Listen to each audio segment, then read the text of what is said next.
Hi, welcome to Open House. I'm Mr. Mancini, And I'm Mrs. Wells. your students' fourth grade teachers. This year in fourth grade, we are splitting up by curriculum. Miss Wells will be teaching math. I will be teaching reading while we both teach science. This will be essentially just an open house guideline for you guys to watch. If you have questions or concerns about your individual student, we could address those at an individual time where it's not open in an open conversation. So we could do that through Parent Square or phone conversations to address that in a personal setting. What we will be going over today is expectations, rules, dress code, our curriculum, what we're teaching, things that we do in the classroom, such as grading, and everything else that we don't cover. If you have questions on, please feel free to reach out and ask questions. Um, Both of us will be teaching your students in a whole group setting for 40 minutes where we address them from the front of the classroom, teaching them their curriculum. They're supposed to be paying attention, raising their hand, participating during that time, buying into the lesson, and including themselves in it. Following that, we will take them for an hour into small group settings where we take multiple groups a day, addressing students in groups based on their needs. So if your student is a lower reader, we'll pull lower readers with them and address their needs there so they're not feeling left behind and they could get caught up on the material they need to do. Same thing in math. The students are grouped in a way so that they're with other students whose abilities are pretty equal to their Pretty own. matched, so they won't have any idea where they are in the classroom and feel discouraged if they're in a group with maybe somebody who's much more proficient in one of those subjects. Mhm. We will also be having specials. Our specials, just in case you're unfamiliar, are gym, library, art, music, and computers. Um, our dress code for this year is school collared shirts, That's white, black, gray, gray. Those are the colors. There and aren't any others. They cannot wear hoodies throughout the day, so they have to wear a school approved sweater without a hood. If they wear a hoodie to school, they could put it in the closet. They have to put it in the closet. They cannot wear it all day long. yeah, no hoods would be allowed. Crew necks would be fine, just nothing with a hood that could go over the head. That's a school rule for us. Other things that we would have to address in that setting would be Crocs. If your student does wear Crocs to school, make sure that the back of it is down behind their heel, just in case when they're going up and down the stairs that they don't trip and fall, just more so for safety precautions. But Crocs will be allowed. Mhm. For grading, we do test grades, which is, I believe, 15% of their grade, and the other 85% of their grade is made up of classwork, homework, participation, and And those center work. and center work. So when we were talking about those groups where we pull children, your students will be working in a center where they will be having work at their level based off what we're doing in class to help make them more proficient in it and help them along. While they're doing that work, we'll be working with students so they won't have the opportunity to have too much teacher help. So that's why it's at their level. And that's where their work at their level is being graded because that's something that they should be able to do at an independent level. Do you have anything to add? Yes, this year, I'm sure you've seen in Parent Square the message about the computers. Now, we do have computers for loan that they can use during the day, but they cannot take them home. They have to treat them with care. And those of you the students who still have their computers, they have to make sure they're taking good care of them because the school is not providing any more student computers. They have to take care of the ones they have, or it's the parents' responsibility to get them fixed. So the ones that happen in the beginning of the year will come out to you guys. I'm not sure if we're supposed to be letting you know or if the administration downstairs is letting you know about the computer prices or anything like that. If you're a student, It was in, they got it. they got it? Mhm. Okay. So you guys, if you're one of those people, you're probably already alerted. A couple other things that we just want to talk about that are going on in the school is half days. We have half days for the rest of September. Half days dismissal is 11:55. So if your students a pickup, just make sure you're getting here on time, just so your students aren't getting left behind. Sometimes, not that it's a super big deal, but they sometimes may feel discouraged, parents forgetting them, things like that, and they get worked up. So just keep in mind that we do dismiss at 11:55. Some other things that we are going over is just classroom rules and expectations. Only thing I expect from students really in my classroom is that they come in prepared every day, ready to work, raising your hand, not getting out of your seat, just following those basic rules just so we could have a classroom that doesn't have many interruptions and we could get through what we have to every day and we don't fall behind. Because as many of you might know, through the pandemic and what has happened the last few years, many of our students are behind.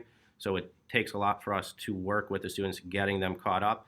And if there's a lot of issues with behavior and if not following those classroom rules and expectations, it could cause a hindrance with that learning. So if that is a case there, if you have any questions about those rules or expectations or how your students are doing, please feel free to reach out to us. I'd be happy to answer any questions you have there. Anything for you? Also, this is the first year they're actually changing classrooms, so it's new to them. It's new to us. This is our first year doing it here. Well, new to me. Yeah.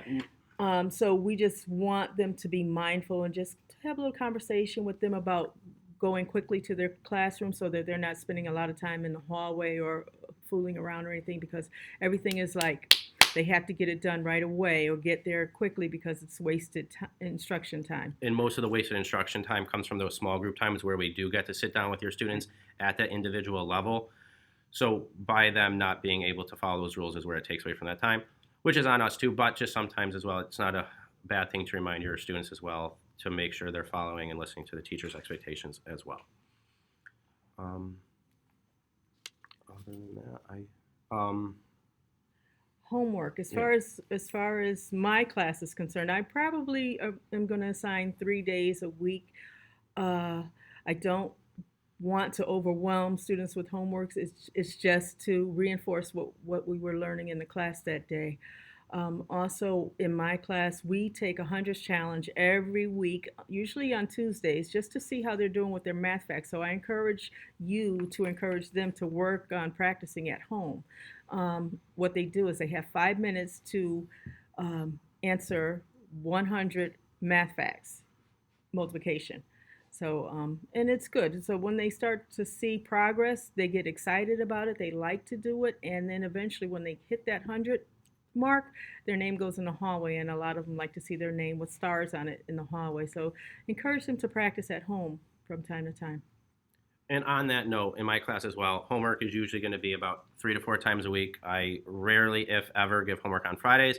And the only homework I ever assign on half days is for kids to just make sure they're going outside and playing. That's something that I find is really important, especially now with all the technology that these kids have. I find that they're not going out and playing. So that's just something I have them do. If you are somebody who would like me to give homework on half days, just reach out to me. I have no problem doing that, but that's not something I do personally as a teacher. As well, not yet, because it's still in the beginning of the year and we're still learning your students and their reading levels and things of that nature. But probably come towards mid-October, I would say, once we really hit the ground running and I have all your students and I understand them, who they are at their level, we're going to be doing something called reading logs, which I'll talk about more at open house for parent-teacher conferences in the coming month. But just to touch upon it real quick, a reading log will just have your student at the beginning of the week till the second to last day of the week. So let's just say a full week be Monday to Thursday. They'll read a book, any book, for 25 minutes a night and just record a little bit about what they read, just so we could get that reading level up. Because what we're seeing here in fourth grade is a lot of the students' reading levels are well below fourth grade levels. And reading is really important, even in for math, because they have a lot of word problems, especially on those smarter balance tests, that they need to be able to read at an independent level. So if we could have that reinforcement at home, practicing the reading skills that we have here in the classroom, that would be a huge help here, because as much as we could do here as teachers, it's a teamwork effort with you guys at home. If we do everything here in the classroom and they could go home and do those little things that we're trying to have at home, it really helps what we're doing here in the classroom being reinforced and solidified in their heads. And what we could do when they go home and try to do at homework, that independent level, we see where they're maybe making those little mistakes. And when we cover it, we could address those more particularly in those small groups to really help your student shine. That pretty much covers what we would be going over in open house. Again, if you had any questions about your student individually, those would be something that we would talk at in a more private setting, because would be an open meet where you guys come in and fluctuate, and we couldn't have that more one-on-one private time where we could talk about your student. If you need to, please feel free to reach out to us on Parent Square or a phone conversation. Absolutely okay. Anything that you would have to add at the end here? There's right now, since this is so new, there's no way for me to get into Mr. Mancini's homeroom And vice class versa. or vice versa. So we're going to work on that and see if there's something that can be done. But in the meantime, if you have a question for Mr. Mancini and your child is in my class, homeroom, Mhm. just let him know, and then I will Yeah. contact you probably through email or a phone call. Okay, whichever is best for you. So Yeah, so reach out on Parent Square to their respective homeroom teacher, and if there's an issue with the other teacher or you need something addressed, we'll make sure to communicate that for now. right. We're going to talk with our administration and see if we could get a joint Parent Square list so we can communicate to both parents freely. Okay. And if you have questions that aren't answered right here, please pop in this evening. Yeah, absolutely. We'll be having a Google Link meet that we send out with this YouTube video. You could hop in between 5 and 7. Me and Miss Wells will both be in the same meet, just addressing everything that we talked about in here. And if you have any concerns or questions, you could pop in there and ask them, or just shoot us a Parent Square. Absolutely can do that as well. All right. That's good. And we look forward to having nice open communication with you guys throughout the year and working with you and your students.